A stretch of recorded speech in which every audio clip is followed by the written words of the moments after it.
अरे वाह, देखो तो जरा मेरे शीशे के बर्तन धोने के बाद कितने बढ़िया हीरे की तरह चमचमा रहे हैं। लाजो खुद से बतियाते हुए अपने शानदार शीशे के घर के आगे बर्तन मांज रही होती है। तभी पड़ोसन सांवरी झाड़ू लगाते हुए बोलती है, क्या बात है लाजो, आज तो बड़े तड़के सवेरे सवेरे तुमने इतने सारे बर्तन मांज लिए। क्योंकि अब काले वाले बर्तन थोड़ी मांजने हैं। अब गए वो दिन जब हम राख मिट्टी से बर्तन मांजते थे। वैसे इन शीशे के बर्तन आ जाने से मुझको तो बड़ा सुख है। जरा सा साबुन लगाकर स्कॉच ब्राइट घुमाते ही बर्तन एकदम चकाचक हो जाता है।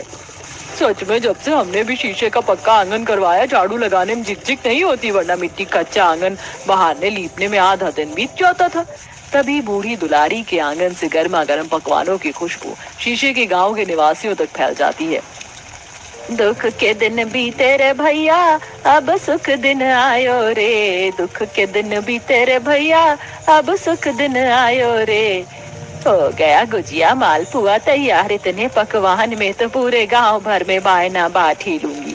सूरज की किरणें सीधे तौर पर गांव के निवासियों के शीशे के घरों पर बिखर रही हैं। सभी के घर हीरे की तरह चमचमा रहे हैं। कच्चे आंगन में बच्चे शीशे के खेल खिलौने से खेल रहे हैं। कुम्हार अपने आंगन में शीशे के बर्तन उभार रहा है। किसान फसल काटने में जुटे हुए हैं। हर तरफ खुशहाली है।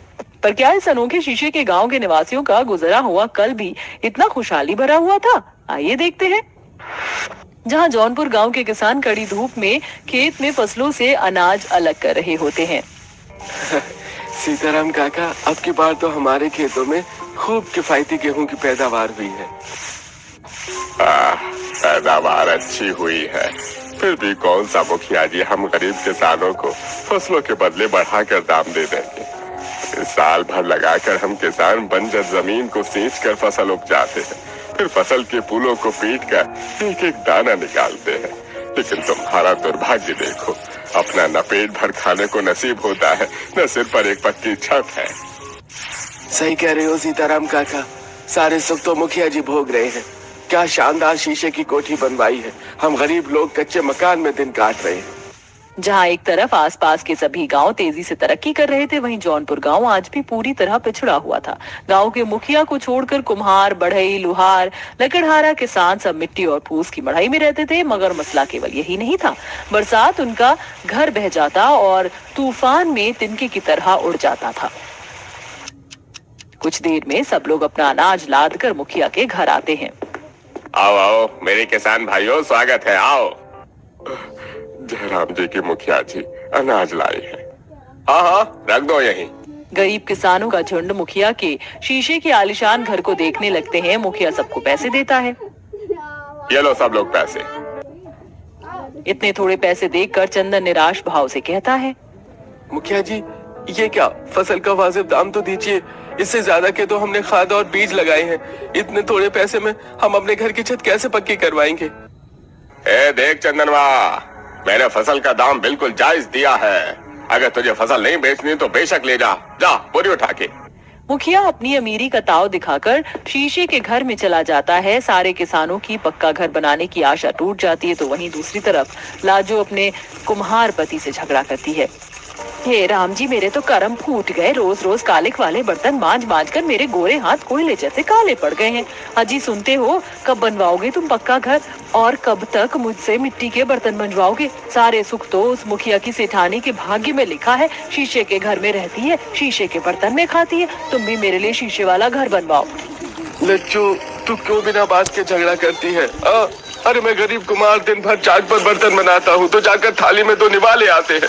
मुखिया की बराबरी में नहीं कर सकता। और इंसान की जितनी की चादर उतने पैर पसारने चाहिए। तो फिर सुन लो, आज से मैं ये काले वाले बर्तन नहीं घिसने वाली और खाना भी पकाकर परोस कर नहीं दूंगी। मेरे लिए शीशे की रसोई बनवा कर दो। पता है, सेठानी के घर में रसोई भी शीशे की एकदम चमचमाती रहती है और डब्बे भी चिपचिपे नहीं होते हैं। गांव की घरेलू महिलाएं मिट्टी की रसोई और घर आंगन की लिपाई पुताई से परेशान हो चुकी थी। तो वहीं पुरुष लोगों के लिए पेट भरवाना भी भारी पड़ता था, क्योंकि गांव में मुखिया के कांच की फैक्ट्री के सिवा रोजगार का कोई भी दूजा साधन नहीं था। मदन, देख, ये शीशे की अलमारी कितनी सुंदर लग रही है। काश के ऐसी सुख सुविधा की चीजें हमारे घर में भी होती। अरे भाई, हमारे तो घर कहीं कोई ठिकाना नहीं है। जरा सा तूफान आता नहीं कि सर से छत छिन जाती है। तो यह सब सुख सुविधा की चीजें क्या लगाएंगे? दोनों आपस में बातें कर रहे होते तभी मुखिया उन पर दाना पानी लेकर चढ़ जाता है। अरे ओ मदन ललिता, चलो चलो, बातें के चौधरी मत बनो। ये सारी शीशे की अलमारी, बर्तन, क्रॉकरी सब ट्रक में लदवाओ। गाड़ी शहर जाने वाली है और बाकी ये टूटे शीशे ले जाना, कबाड़ में डाल देना। दोनों मिलकर सारा शीशा इकट्ठा करके घर ले आते हैं। उसी रात बहुत तेज आंधी बारिश होती है जिससे कि सबकी छप्पर उड़ जाती है और कईयों की मिट्टी की मड़ई तो मलबा बन जाती है।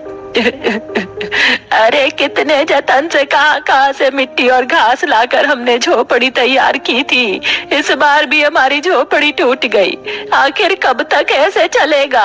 पूरा गांव दुख में डूबा होता है। तभी सुरभि नंदू कहते हैं, दुलारी दादी, हम लोग भी अपने अपने लिए शीशे का घर बना लेते हैं ना। फूस तो हल्का होता है इसलिए उड़ जाता है। हाँ, और मिट्टी भी बारिश में गलकर बह जाती है, लेकिन हमारा शीशे का घर बारिश तूफान में भी टिका रहेगा। दोनों बच्चे लड़कपन में गरीब बेआसरा गांव वालों को राह दिखाते हैं। पूरा गांव शीशे के घर बनाने में जुट जाते हैं जिसमें बढ़ई और कुम्हार का सबसे ज्यादा योगदान था। किशन भैया, घर का ढांचा तैयार करने का जिम्मा मेरा और प्रकाश का है। बाकी आप तो मिट्टी के बर्तन बनाने में निपुण हो, तो शीशे का ढांचा आप लगाना। अब कुछ पुरुष मजबूत लकड़ी काट कर लाते हैं, महिलाएं गड्ढा खोदती हैं और कुछ लोग नींव डालते हैं और सब मिलकर मिट्टी का लेप चढ़ाकर गीली दीवारों पर शीशे चिपकाते हैं। इसी तरह गरीब गांव वाले जुगाड़ शीशे का पूरा गांव बना लेते और दुलारी सीताराम झूम झूम कर नाचते हैं। दुख के दिन बीते रे भैया, अब सुख आयो रे। कितना अनोखा लग रहा हमारा शीशे का गांव। विधाता ने हमारा मिट्टी का भाग्य बदल दिया दुलारी, अब हम शीशे के घर में रहेंगे।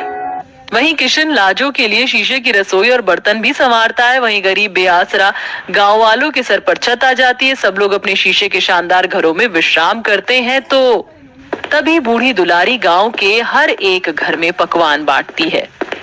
अरे लाजो, सावरी, लो बायना लाई हूँ, ले लो। अरे क्या बात है काकी माँ, ये गुजिया किस खुशी में खिला रही हो? अरे बरसों के बाद हमारे गरीब मिट्टी के गांव में इतना बड़ा बदलाव हुआ है। ये पकवान हमारे शीशे के अनोखे गांव के बदलाव की खुशी में है। मुंह मीठा करो। तभी गांव के बाहर का एक सैलानी उनके गांव में आता है और अनोखे शीशे के घर खिलौने देखकर तस्वीरें खींचता है। अरे ओ शहरी बाबू, कौन हो तुम और हमारे शीशे के गांव की तस्वीर क्यों खींच रहे हो? माता जी, मैं शहर से आया हूँ। मुझे आपका शीशे का गांव बहुत ही ज्यादा भाया। मैं इस गांव में फैक्ट्री डालना चाहता हूँ। अगर आप हमारे गांव में उद्योग शुरू करेंगे बाबू साहब, तो हम गरीब गांव वालों के लिए बहुत ही लाभकारी होगा। हम शीशे की अलमारी, पलंग, फर्नीचर बनाने में कुशल हैं और हम आपके आभारी रहेंगे यदि आप हमारे गांव में रोजगार खोलते हैं। तो हमें हमारे गांव में रहकर ही रोजी रोटी कमाने को मिलेगा। इस तरह धीरे धीरे गांव विकास की तरफ बढ़ने लगता है। गांव में शीशे का उद्योग शुरू होने से गरीब गांव वाले अपना बाल परिवार का भरण पोषण करने लगते हैं। वहीं लालची मक्खर मुखिया हाथ मलते रह जाता है। इस तरह शीशे के गांव के निवासी खुशहाल तरह से जीवन यापन